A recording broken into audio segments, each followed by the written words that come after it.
warning for northwestern Merrimack County and central New Hampshire until 4:15 p.m. At 3:31 p.m., a severe thunderstorm was located near New London, moving north at 15 miles per hour. Hazard, 60 miles per hour wind gusts and quarter-size hail. Source, radar indicated. Impact, hail damage to vehicles is expected. Expect wind damage to roofs, siding, and trees.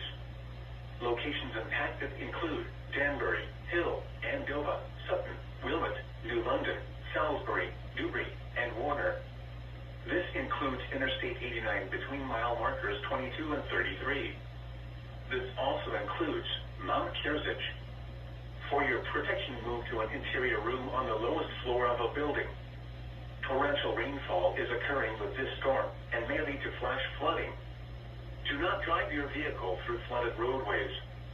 Repeating, a severe thunderstorm warning has been issued until 4:15 p.m. for the following county: Merrimack, New Hampshire,